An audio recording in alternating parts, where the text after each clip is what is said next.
Automatski stroj za spaljivanje i brtvljenje papir cijevi održava dobre performanse prirubnice i zavarivanja.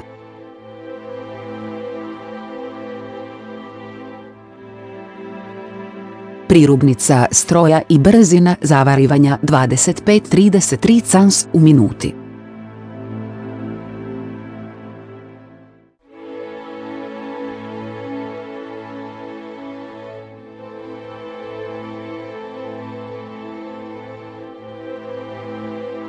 Stroj s naprednim operativnim sustavom sučelje čovjek stroj.